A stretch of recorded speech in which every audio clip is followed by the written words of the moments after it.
জানি তাদেরকে আল্লাহ রাব্বুল আলামিন চ্যালেঞ্জ ছুড়ে মারলেন, তোমরা যদি পারো সক্ষম হও তাহলে আমার এই কোরআন থেকে একটি আয়াত বানাইয়া তোমরা দেখো। সমস্ত যত পণ্ডিত আসলো তারা দেখা শুরু করলো, চেষ্টা করা শুরু করলো, কিন্তু এই কোরআন বানানোর জন্য সক্ষম হইল না। সর্বশেষ তারা বলল আল্লাহ তাআলা আমাদের উপর জাদু করছে, আমরা পারি নাই। অর্থাৎ আল্লাহ তাআলা তো শুরুতে বলেছেন যালিকাল কিতাব, এই কিতাব লা রাইবা ফি, কোনো সন্দেহ নাই। অর্থাৎ আল্লাহ তাআলা মুসলমানদেরকে পবিত্র কালামুল্লাহ শরীফ দিয়েছেন, এমন একটি কোরআন দিয়েছেন যে কোরআনটা মানুষ যদি শুনলো সেই ব্যক্তি মুসলমান হয়ে যায়।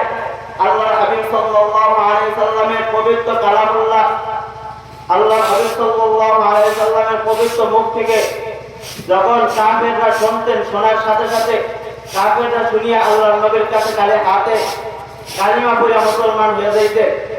আল্লাহ রাব্বুল আলামিন এই পবিত্র কালামুল্লাহ শরীফের ভিতর যালিকাল কিতাব, ওই কিতাব লা রাইবা ফি, তার মধ্যে কোনো সন্দেহ নাই, হুদাল লিল মুত্তাকিন, মুত্তাকিনদের জন্য। অর্থাৎ মুত্তাকিনদের জন্য সফল কাজ। মুত্তাকিন কারা? আল্লাহ তাআলা বললেন তো মুত্তাকিনদের জন্য সফল কাজ। মুত্তাকিন কারা? আল্লাহ হাবিব সাল্লাল্লাহু আলাইহি সাল্লাম বলেন মুত্তাকিনদের জন্য হইল দুইটি পরিচয়। মুত্তাকিন ওই ব্যক্তি যাদের মধ্যে দুইটি গুণ পাওয়া যাবে, তারা হইল মুত্তাকি। অর্থাৎ মুত্তাকি হইল আল্লাহ হাবিব সাল্লাল্লাহু আলাইহি সাল্লাম বলেন আমার উম্মতের মধ্যে 73টি দল হবে, একটি দল হইল জান্নাতে আর 72টি দল হইল জাহান্নামী। আল্লাহর হাবিব সাল্লাল্লাহু আলাইহি সাল্লামের কাছে সাহাবায়ে একজন জিজ্ঞাসা করলেন, ইয়া রাসূলুল্লাহ, ওই একটি দলের পরিচয় কি? নবী করিম সাল্লাল্লাহু আলাইহি সাল্লাম বললেন, মা আনা আসহাবিহি, ওই একটি দলের পরিচয় হইল আমি এবং আমার সাহাবায়ে-কেরামদেরকে যারা অনুসরণ করিয়া চলবে তারা হইল ওই একটি দলের ভিতরে অন্তর্ভুক্ত হইবে। নবী করিম সাল্লাল্লাহু আলাইহি সাল্লাম সাহাবায়ে-কেরামদের ডাকতে বললেন, ও সাহাবায়ে-কেরাম তোমরা শোনো, আর ওই 72টি দল তোমরা মনে করো না তারা কাফের, বেঈমান, মুমিন, কাফের, বেঈমান, ইহুদি, খ্রিস্টান নয়, তারা মুমিন, মুসলমান, তারা আল্লাহ তাআলার উপরে ঈমান আনছে, মুহাম্মদ সাল্লাল্লাহু আলাইহি সাল্লামকে নবী মানে, কিন্তু তারা 72টি দলের ভিতরে অন্তর্ভুক্ত হয়ে যাবে। নবী করিম সাল্লাল্লাহু আলাইহি সাল্লাম বললেন, এক নম্বরে বললেন আমাকে যারা অনুসরণ করবে তারা নাজাত পেয়ে যাবে। দ্বিতীয় নম্বর তারা হইল নাজাত পেয়ে যাবে যারা সাহাবায়ে-কেরামদেরকে অনুসরণ করবে। সাহাবায়ে-কেরামদেরকে যারা অনুসরণ করবে তারা নাজাত পেয়ে যাবে। কিন্তু আমাদের সামনে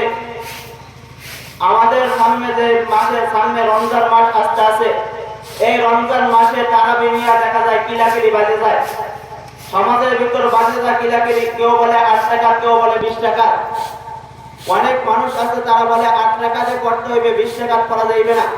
কেন 20 টাকা পড়া যাইবে না? তাদের কথা হইল নবী 20 টাকার তারাবি নামাজ আদায় করে নাই, তাহলে আমরা কেন পড়বো? তাদের কথা হলো এইটা নবী নামাজ আদায় করে না 20 টাকা, তাহলে আমরা তারাবি নামাজ আদায় করব কেন? তাদের কথা হলো আমরা সাহাবায়ে-কেরাম, অর্থাৎ 20 টাকা তো হযরত ওমর রাদিয়াল্লাহু তাআলা জমানা থেকে 20 টাকা তারাবি নামাজ আদায় করতে জামাতে, তারা ওমর রাদিয়াল্লাহু তাআলা কে বিশ্বাস করে, ওমর রাদিয়াল্লাহু তাআলা কে মানতে পারে না, তারা সাহাবায়ে-কেরামদেরকে মানে না, তার জন্যই তারা ওই 20 টাকা মানতে রাজি হয় না। আল্লাহ হাবিব সাল্লাল্লাহু আলাইহি সাল্লাম বলেন তোমরা রমজান মাসে আমল বৃদ্ধি করে দাও। আর তারা যদি কিছু সময়ের জন্য যদি ধরে নি যে তারাবি 8 টাকা, তাহলে তারা 8 টাকা করিয়া বাকি 12 টাকা নফল আদায় করো, কিন্তু 8 টাকা করিয়া মসজিদ থেকে দৌড় দেয়। অর্থাৎ তারা হইল সমাজের ভিতরে আমল চোর ছাড়া আর কিছুই না। যদি তাদেরকে বলা হয় তোমরা আর বাকি 12 টাকা নফল নামাজ আদায় করো, তাহলে তারা বাকি রাকাত নফল নামাজ আদায় না করে তাড়াতাড়ি কিভাবে ঘরে যাইতে পারবে এই চেষ্টা করে। তাহলে মনে করা যাইবে তারা সাহাবায়ে-কেরামদেরকে মানে না, তারা হইল আমলচোর। আল্লাহ হাবিব সাল্লাল্লাহু আলাইহি সাল্লাম বলেন যারা আমার সাহাবায়ে-কেরামদেরকে অনুসরণ করবে না তারা কখনো নাজাত পাইতে পারবে না। আল্লাহ হাবিব সাল্লাল্লাহু আলাইহি সাল্লাম বলেন যদি নাজাত পাইতে চাও তাহলে আমার সাহাবায়ে কেরামদেরকে অনুসরণ করো। যখন তোমরা আমার সাহাবায়ে কেরামদেরকে অনুসরণ করবা তখন নাজাত পেয়ে যাবা। কেমন মায়ার নবী আমার আল্লাহ রাসূল সাল্লাল্লাহু আলাইহি সাল্লাম, কেমন মায়ার নবী। নবী করিম সাল্লাল্লাহু আলাইহি সাল্লামের গায়ে মশা মাছি কিছুই পড়ে না। আল্লাহর হাবিব সাল্লাল্লাহু আলাইহি সাল্লামের জন্য গর্তের পিপিলিকা পাগল। একদিন আল্লাহ তাআলার কাছে গর্তের পিপিলিকাটাকে বলেন, ইয়া রাব্বুল আলামিন, ওয়া আমার রব, একটু মক্কার ঘর মদিনার রওজা দেখাই দাও। আল্লাহর নবী একদিন মরা গাছের খেজুর গাছের পাশে বসে খুতবা দিতে আছেন, দীর্ঘদিন পর্যন্ত খুতবা দিতে আছেন। সাহাবায়ে কেরামদের অনুরাগে সাহাবায়ে কেরাম বলেন, ইয়া রাসূলুল্লাহ, এই গাছটা একটা মেম্বার বানান, ওখানে খুতবা দেন।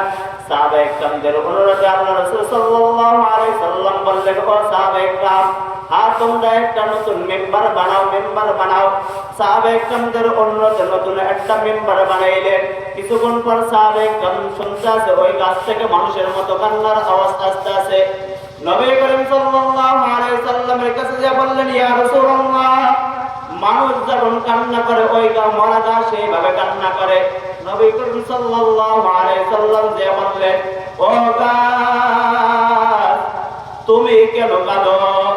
আল্লাহ তাআলার মুজিজায় গাছ কথা বলা শুরু করলো। গাছ ডাক দিয়ে বললেন, ও মায়ার নবী, আপনার বিরহ বেদনায় আমি কান্না করি। আপনি এখন আমাকে আপনার পিঠ মোবারক মাথায় আমার সাথে খুতবা দিবেন না। আমি এই বিরহ বেদনায় কান্না করি। গাছকে নবী বলেন, ও গাছ, তুমি কি চাও? গাছ ডাকতে বললেন, ও পয়গম্বর, আমি চাই আমাকে মানুষের মতো জানাজা পড়াইবেন, আমাকে দাফন দিবেন। আমি কাল কিয়ামতের ময়দানে আপনি আপনার সাথে জান্নাতে যাইতে চাই। আমরা মানুষ হইয়া আমরা নবীকে চিনতে পারলাম না। একটা বড় গাছ হইয়া নবীকে চেনেন। নবী করিম সাল্লাল্লাহু আলাইহি সাল্লামের মাত্র 13 বছর দামি সাহাবায়ে কেরাম নবীর হাতে কালিমা পড়ে দামি হয়ে গেলেন। সর্বপ্রথম মুসলমান হইলেন। আমরা 10 জন ব্যক্তিকে আল্লাহ তাআলা দুনিয়ার বুকে জান্নাতের সার্টিফিকেট দিয়ে দিলেন। তার প্রথম হইলে 1 নম্বরে কে? আমরা সবাই জানি 1 নম্বরে কে? হযরত আবু বকর রাদিয়াল্লাহু তাআলা আনহু। আবু বকর রাদিয়াল্লাহু তাআলা আনহু কত পরিমাণ দাম।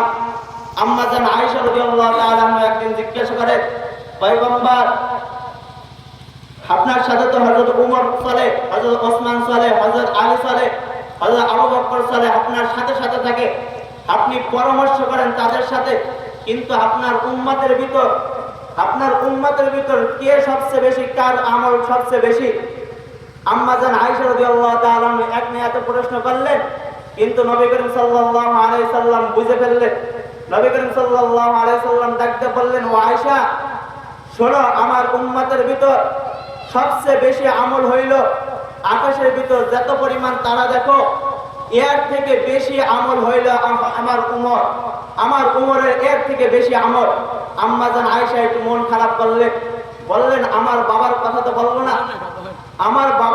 বললো না, এই জন্য আয়েশা রাদিয়াল্লাহু তাআলা মন খারাপ করলেন, চিন্তা করলেন আমার বাবার কথা কেন বললো না। নবী বুঝতে গেলেন কেন আমার বাবার কথা বললো না। নবী ডাকতে বললেন, ও আয়েশা, তুমি বলছো তোমার বাবার কথা কেন বলি নাই বলছো? আয়েশা রাদিয়াল্লাহু তাআলা বললেন, ইয়া রাসূলুল্লাহ, আমার বাবার কি অবস্থা, আমার বাবার কথা কি বলেন? নবী করিম সাল্লাল্লাহু আলাইহি সাল্লাম বললেন, তোমার বাবার কথা আবু বকরের কথা। ও আয়েশা, তোমার বাবার কথা কি বলবো? তোমার বাবার এমন 2 দিনে 2টি আমল আছে। ওই আমল যদি আমার উম্মত কেন, আমার উম্মতের সমস্ত মানুষের আমল যদি এক পাল্লায় দেওয়া হয়, তাহলে আবু বকরের আমল সবচেয়ে বেশি হয়ে যাইবে। আম্মা জান আয়েশা জিজ্ঞাসা করলেন, কারণ বাবার গুণগান শুনবে, এটা তো মজা লাগে। আম্মা জান আয়েশা রাদিয়াল্লাহু তাআলা ডাকতে বললেন, তাহলে আমার বাবার কি 2টা আমল, কি 2টা কুরবানি আমাকে একটু বলেন। বাবার গুণগান শুনবে মেয়ে, এটা তো সবচেয়ে বড় খুশি লাগে। আল্লাহর নবী নবী করিম সাল্লাল্লাহু আলাইহি সাল্লাম নিজাম হয়ে গেলেন। নবী করিম সাল্লাল্লাহু আলাইহি সাল্লাম চুপ হয়ে গেলেন। আম্মা জান আয়েশা রাদিয়াল্লাহু তাআলা ডাক দিয়ে বললেন, ও আয়েশা, তোমার বাবার কি কথা বলবো? তোমার বাবার কথা বললেই তো আমি চোখে পানি ধরে রাখতে পারবো না। আমি একদিন মক্কার ঘরের ভিতরে বসিয়া ঘুমাই, আমি মক্কার ঘরে ঘুমাই রয়েছি। ওই সময় গভীর রাত্রে সমস্ত দুশমনরা এসে আমার বাড়ির চারো কিনার দিয়ে ঘেরাও করেছে, চারো কিনার দিয়ে ঘেরাও করেছে।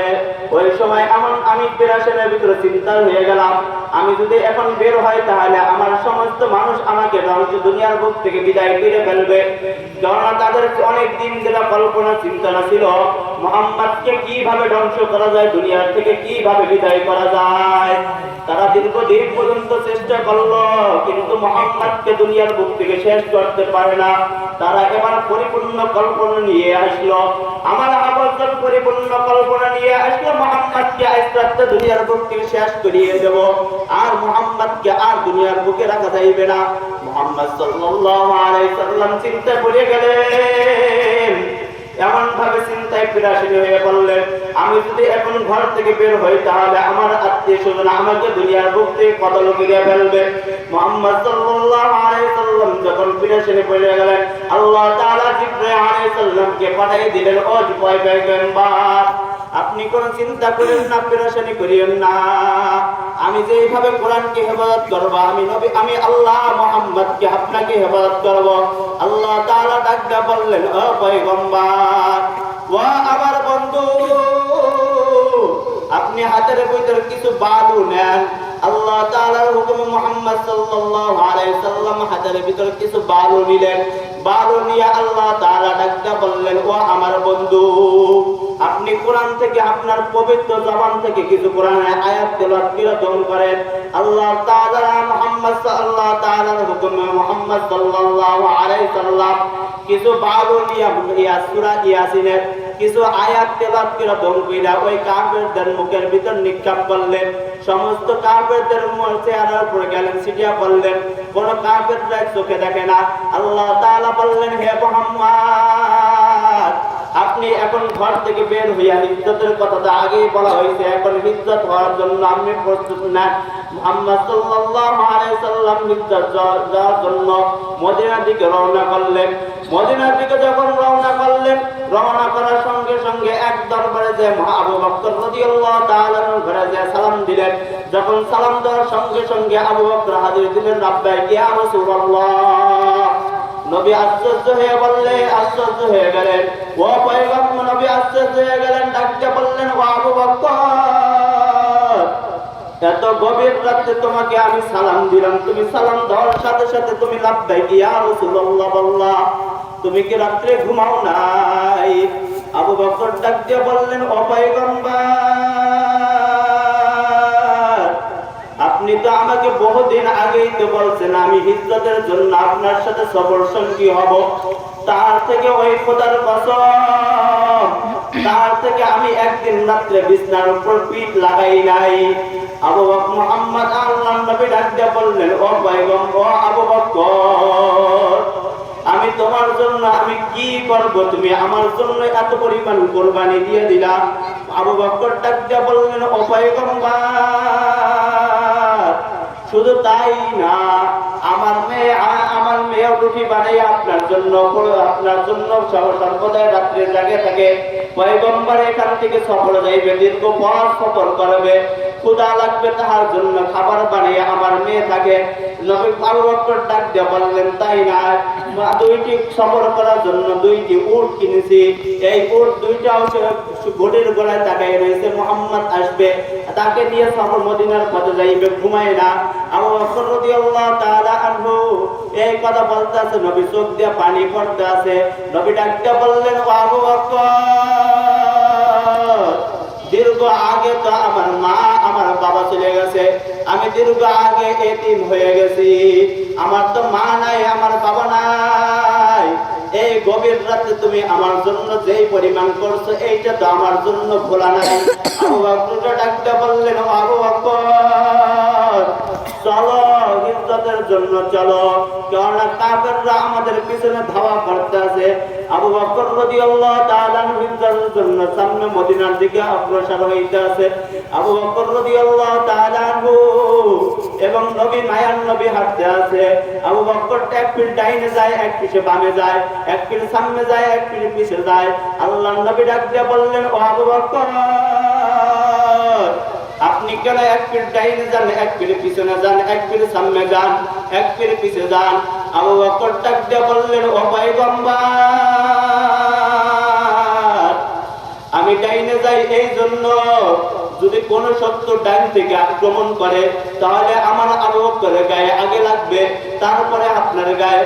যদি আমি এক পিঠ বামে যাই এই জন্য, যদি আপনার কোন শত্রু যদি আক্রমণ করে তাহলে আমার আবু বকরের গায়ে জানি লাগে।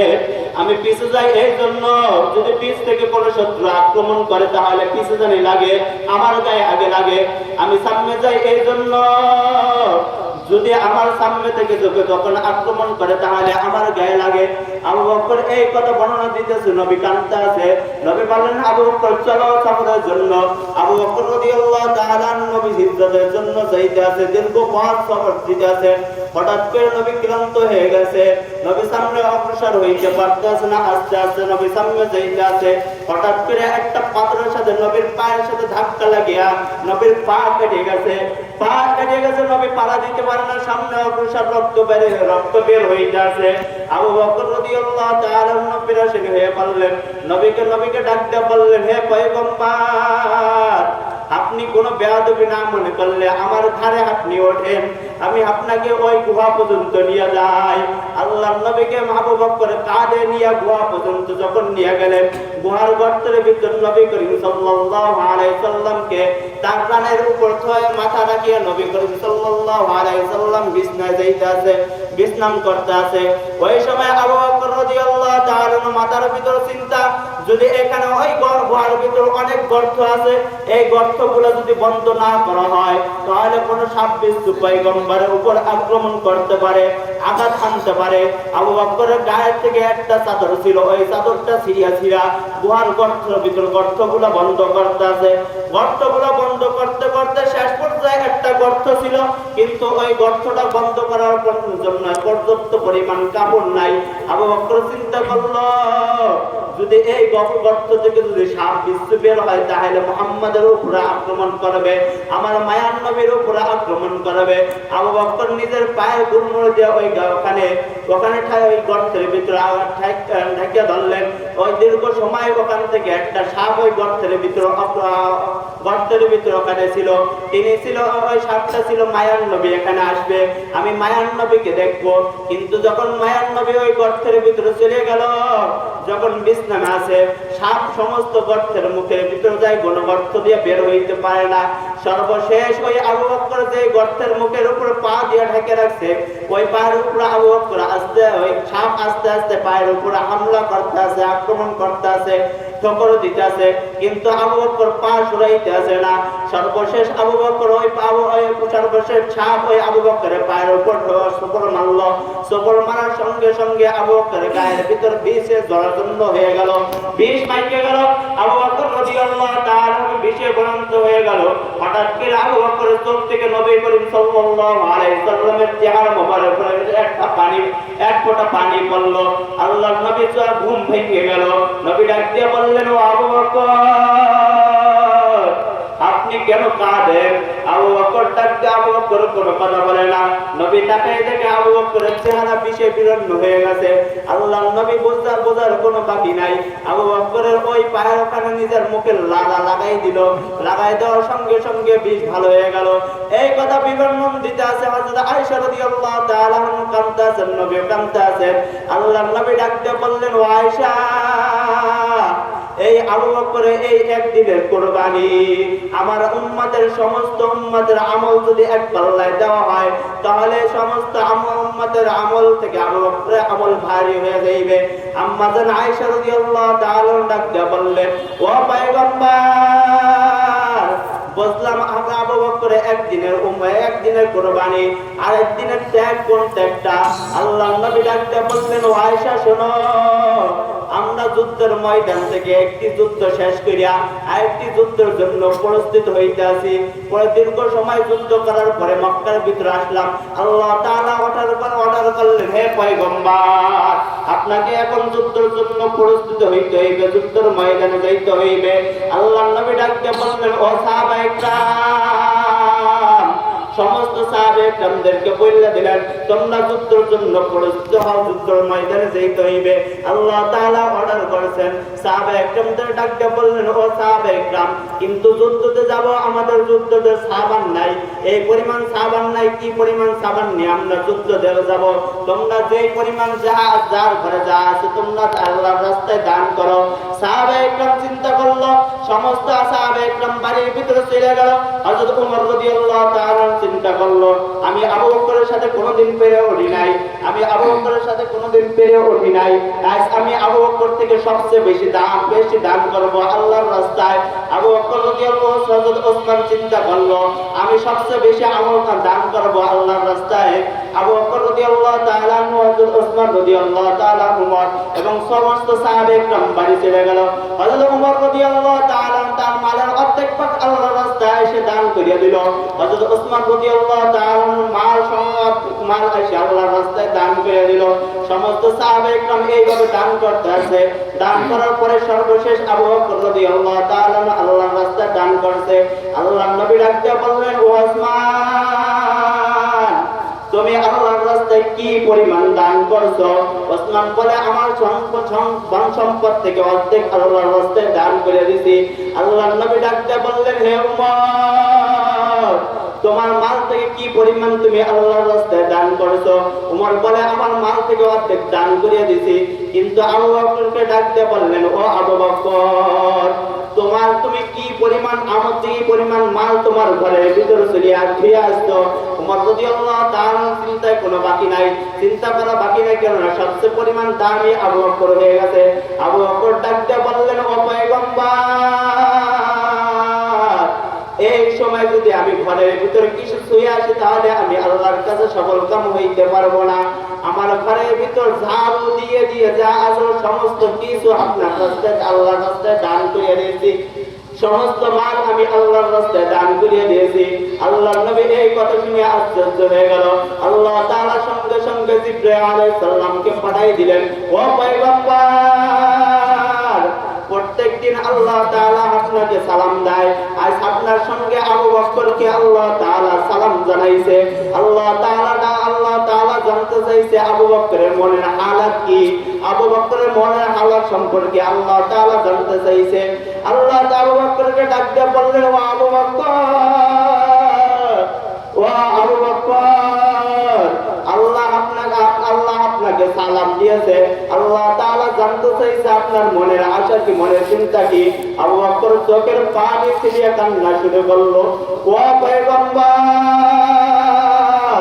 আমি মক্কার ভিতর বিশাল বড়, আমি মক্কার ভিতর সবচেয়ে বড় অপরাধী একজন মানুষ ছিলাম, আমি মক্কার ভিতর জাহান্নামী একজন মানুষ ছিলাম। আমি আবু বকর আপনার হাতে কালিমা পড়িয়া মুসলমান হওয়ার কারণে আল্লাহ তাআলা নিজে সালাম জানাইছে, আমি এই জন্য কান্না করতেছি। আল্লাহর হাবিব সাল্লাল্লাহু আলাইহি সাল্লাম একদিন রাত্রে মসজিদে নববীর ভিতর যাইতে আছে, যাওয়ার পরে দেখে মসজিদে নববীর থেকে গুনগুন আওয়াজ আসতে আছে, কান্নার আওয়াজ আসতে আছে। আল্লাহর নবী ডাকতে বললেন, ও আবু বকর, আপনি কেন রাত্রে নামাজে দাঁড়িয়ে গুনগুন আওয়াজ করেন? আবু বকর ডাকতে বললেন, ও পয়গম্বর, আমার তো ওই জাহান্নামের কথা স্মরণ করিয়ে গেছে, তার জন্য আমি রাত্রে নামাজে দাঁড়াইয়া গুনগুন আওয়াজ করে কান্না করি। আল্লাহর নবী ডাকতে বললেন, ও আবু বকর, আল্লাহ তাআলা তো আপনাকে জান্নাতের সার্টিফিকেট দিয়ে দিয়েছে, আপনি তো জান্নাতি মানুষ, আপনি কেন নামাজের ভিতরে দাঁড়িয়ে কান্না করেন? আল্লাহ আবু বকর ডাকতে বললেন, ইয়া রাব্বি, ইয়া পয়গম্বর, আমাকে বারবার একটা আয়াতে আমাকে বারবার কান্না করতে আছে। আল্লাহ তো মুমিনদেরকে জান্নাতের বিনিময়ে জান্নাত দিয়েছে, আল্লাহ তাআলা মুমিনদেরকে জান্নাতের বিনিময়ে জান্নাত দিয়েছে। আজ সকালে আমার দোকানের ভিতরে একজন মহিলা এসে একটা কাপড় ফেরত দিয়েছে, বলছে, হে আবু বকর, দীর্ঘদিন আগে আপনার দোকান থেকে একটা কাপড় নিয়েছিলাম, কিন্তু ওই কাপড়টা আমার পছন্দ হয় নাই, কিন্তু ব্যস্ততার কারণে ব্যস্ততার কারণে আমি আসতে পারি না মাল ফেরত দিতে। দীর্ঘ 6 মাস পর আমি আপনার দোকানে আসলাম, এই কাপড়টা ফেরত রাখেন, আমার টাকা ফেরত দেন। আবু বকর বলতেছে, কালকে আমাদের ময়দানে যদি আল্লাহ তাআলা ডাকিয়া বলেন, ও আবু বকর, তুমি আমার কদমে এসে সেজদা দিতে, একটা সেজদাও আমি আমার কাছে পছন্দ হয় নাই, তুমি যত রুকু করছো একটা রুকু আমার কাছে পছন্দ হয় নাই, যত জিকির করছো একটা জিকিরও আমার কাছে পছন্দ হয় নাই, যত দান করছো একটা দানও আমার কাছে পছন্দ হয় নাই। আল্লাহ তাআলা যদি বলে তোমার মাল তুমি ফেরত নাও, আমার জান্নাত এখন ফেরত, তুমি আমার জান্নাত ফেরত দাও, তাহলে কালকে আমাদের ময়দানে আমি কি আবু বকর জাহান্নামের আসামি হয়ে যাব? এই চিন্তা করে আমি আবু বকর কান্না করতে আছি। হযরত আবু বকর রাদিয়াল্লাহু তাআলা এই পরিমাণ পেরেশানি, এই পরিমাণ চিন্তা। আজ আমাদের মধ্যে কোনো জান্নাতের টিকিট নাই, জান্নাতের সার্টিফিকেট নাই, কিন্তু আমাদের মাথার ভিতর কোনো চিন্তা নাই, কোনো পেরেশানি নাই, কোনো চিন্তা নাই কিভাবে আমাদের কোনো চিন্তা নাই, নামাজ পড়ি না, রোজা করি না, যাকাত দিই না, দিনে মধ্যে আমরা আসে পড়ি না, আসে বসি না, কোনো চিন্তা করি না। যদি আমার আবু বকর সেই সাহাবায়ে কেরামদের দুনিয়ার বুকে জান্নাতের সার্টিফিকেট দিয়েছে, সেই সাহাবায়ে কেরামদের চিন্তা পেরেশানি যদি এই পরিমাণ থাকে, তাহলে আমার আপনার কি পরিমাণ চিন্তা পেরেশানি থাকা দরকার? আল্লাহ হাবিব সাল্লাল্লাহু আলাইহি সাল্লাম তার জন্যই বললেন, 2 ধরনের ব্যক্তিকে যে ব্যক্তি মেনে চলবে, কালকে আমাদের ময়দানে ওই 72টি দলের ভিতরে একটি দলের ভিতরে অন্তর্ভুক্ত হইবে। 1 নম্বর দল হইল মা আনা, যে ব্যক্তি আল্লাহর নবীকে মানবে। 2 নম্বর ওয়াসহাবিহি, আমার সাহাবায়ে কেরামদেরকে যারা অনুসরণ করবে, তারা হইবে ওই একটি দলের ভিতরে অন্তর্ভুক্ত। আর যারা আমাকে এবং আমার সাহাবায়ে কেরামদেরকে অনুসরণ করে চলবে না, আমাকে এবং আমার সাহাবায়ে কেরামদেরকে যারা মেনে চলবে না, তারা হইবে ওই 72টি দলের ভিতরে অন্তর্ভুক্ত। আর যারা ওই 72টি দলের ভিতরে অন্তর্ভুক্ত হবে, তারা হবে জাহান্নামী। আল্লাহ তাআলা আমাদেরকে ওই একটি দলের কাতারের ভিতর অন্তর্ভুক্ত হওয়ার তৌফিক দান করুক। ওয়া আলহামদুলিল্লাহি রাব্বিল আলামিন।